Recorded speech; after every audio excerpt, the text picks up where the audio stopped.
barbecue sauce. So for that barbecue sauce, what we want to do is sort of get everything prepared before we start cooking. So the ingredients that you're going to need, you're going to need a little bit of olive oil, 1 to 2 tablespoons. We'll need a half a cup of minced shallot, which we're going to get to.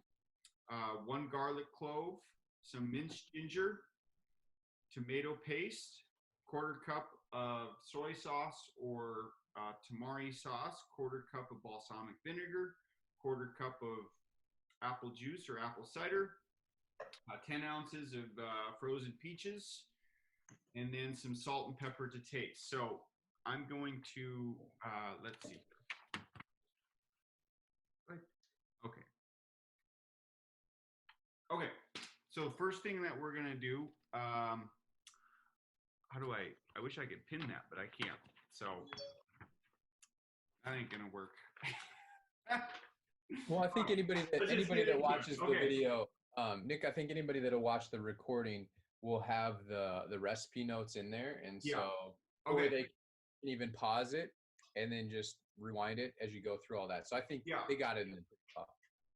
Okay, so with that minced shallot, okay, so what we're gonna want to do, we have an empty kitchen bowl. We're gonna want to just peel that outside layer off. And then Nick, I don't mean to interrupt you, but anybody that's like their first time watching this, you generally like to have bowls for, multiple bowls around you, right? And especially one for all kind of food waste, correct? Yes, that's correct. Awesome. It's an efficiency step, just so that I'm not going back and forth to the garbage can all the time.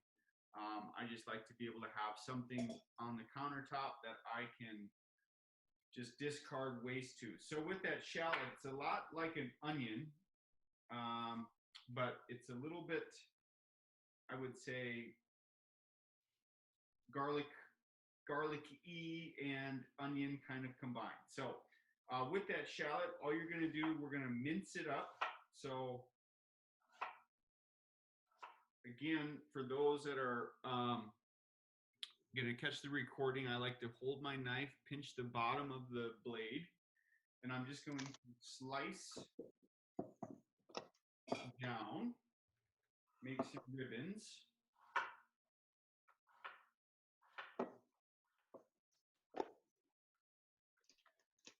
Oh, it does smell garlicky. And I'm just going to kind of continue to mince up the shallots, so about a half a cup.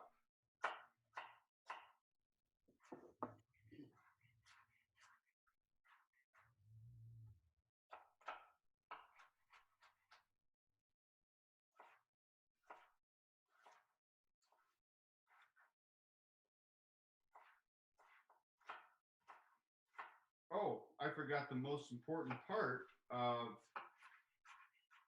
so if you're catching the recording and you want a little kitchen hack to kind of increase safety, I always use some kind of wet towel, damp towel that I stick underneath my cutting board so that it doesn't slide around on me, okay? So with that shallot, again, once it's kind of started to break down, I'm going to take a pass through with my knife, leaving the pointer of the knife anchored down onto the cutting board. I'm just going to make a couple passes.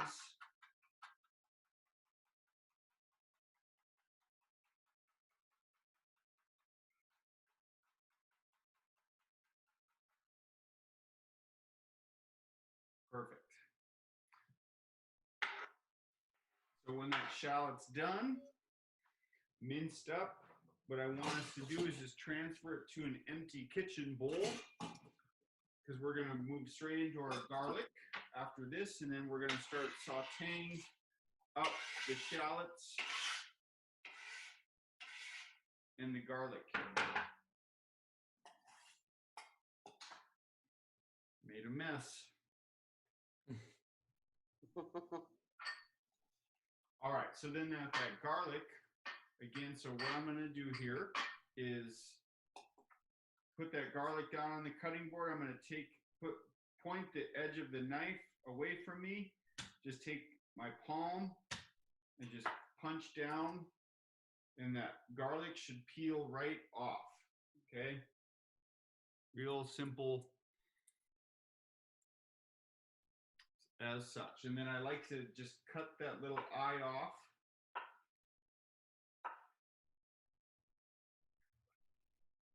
And then I'm just going to give my garlic a good little rough chop.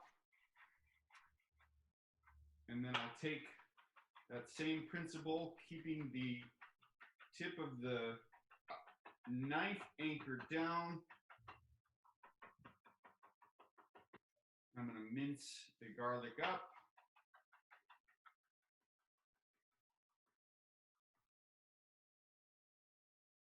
And then once that's done, I'm going to transfer that into the bowl with the shallots. Okay. And then what I'm going to do, I'm going to take a medium saucepan and I'm going to put it over about medium heat.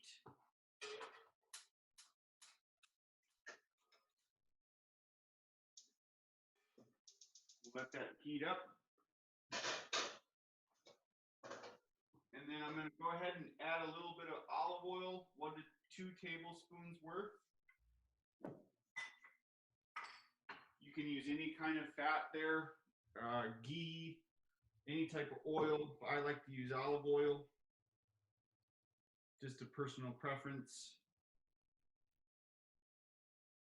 And then you'll want some kind of spoon or whisk. I'm going to use a whisk because I'm going to use the whisk to kind of start breaking down some of the fruit once we put it in there. So once the pan is hot, the oil in your pan should be kind of shimmering. I'm going to go ahead and add the shallots and garlic in.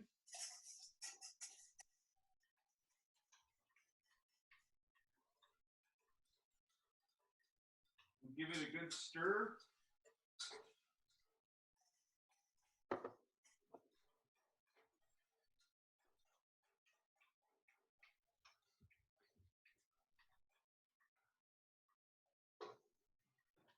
All right. So then the next thing we're going to move to, we're going to kind of check back in on that periodically.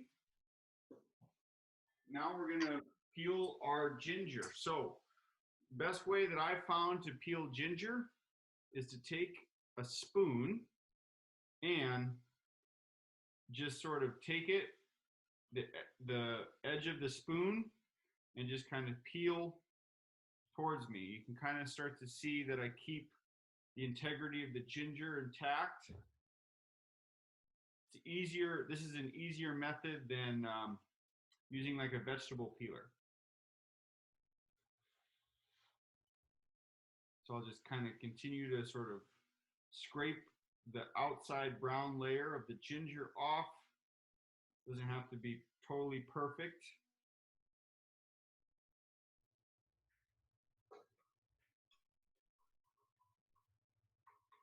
And then once that knob of ginger, about a tablespoon's worth, I'm going to mince it up.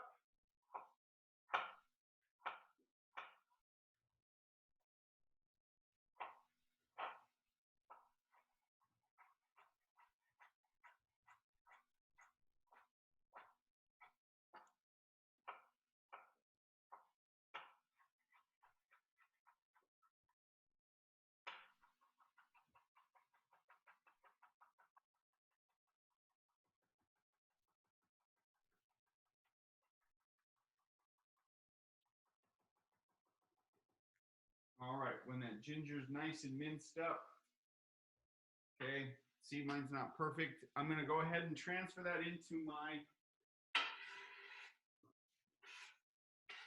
saucepan. Make sure you give it a good stir here.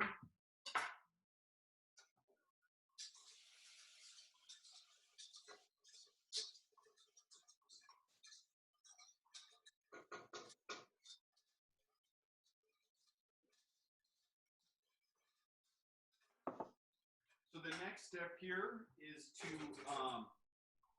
we are going to prepare our 1/4 cup of soy sauce or tamari with some apple juice or apple cider, and then the balsamic vinegar. So I just went ahead and combined all 1/4 cups into 1 glass, and I'm going to pour that in next with my 1 tablespoon of tomato paste. So Nick, on the recipe it said coconut aminos. Is that just a substitute if you wanted to not use soy sauce, or? Yeah, so great question. Coconut aminos is sort of a salty brine, much like soy sauce. There's also Bragg's also has their own version. Soy sauce does have gluten. Tamari sauce does not. So if you're really conscious of your gluten intake, you'll want to use coconut aminos or wheat-free tamari sauce. Okay, awesome. Okay, so I'm going to go ahead. I'm going to add the tomato paste and the liquid.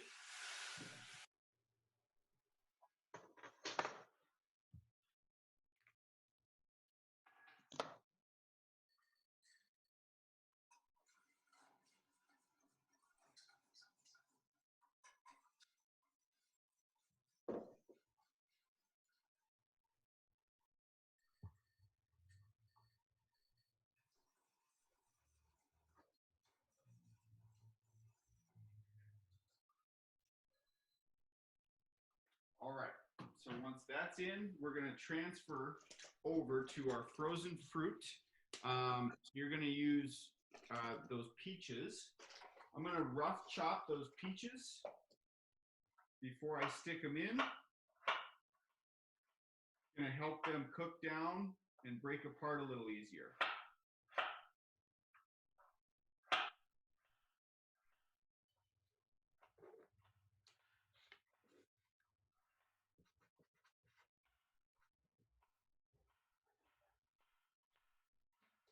And so with the frozen aspect, Nick, is that just because it's easier to cut up frozen peaches and prepare them that way?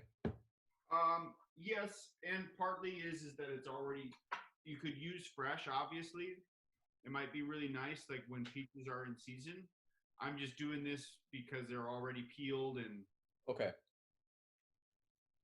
Okay, so once that peaches are all diced up, it's about 10 ounces, which is usually about 1 package. I'm going to go ahead and transfer that to my saucepan.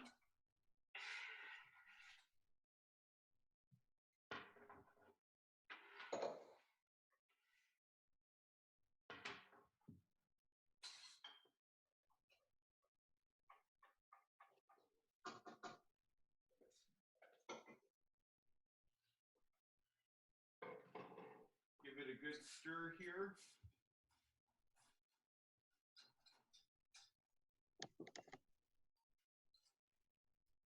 Let's check our sauce up here. Kind of pound away. Start to break up some of those small pieces of fruit.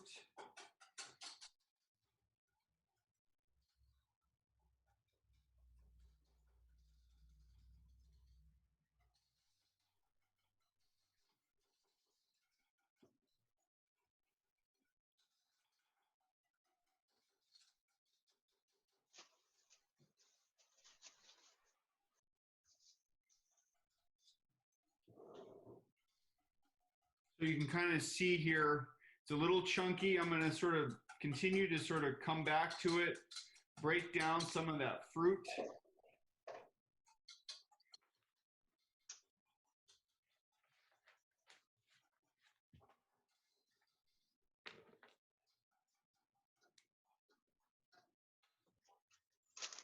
Here we do a little salt check.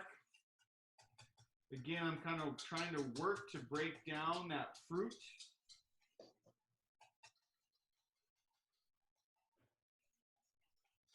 Kind of mulling it.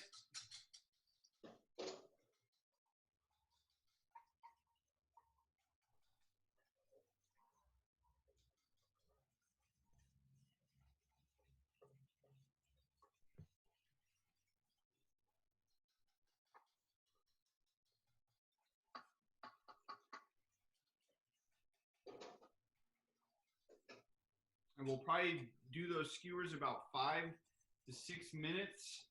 Then we'll flip them over.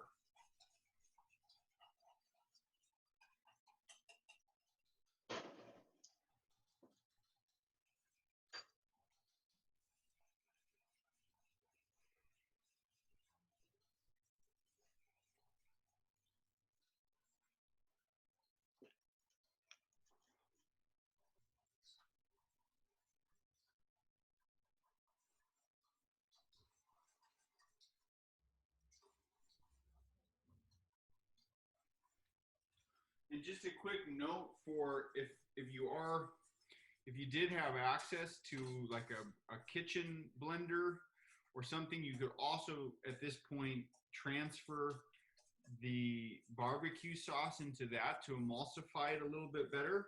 But I'm gonna prefer mine chunky today. I'm just gonna kind of continue to use my whisk to sort of start to break down more of that fruit. But that is an option to kind of help blend it together a little bit better.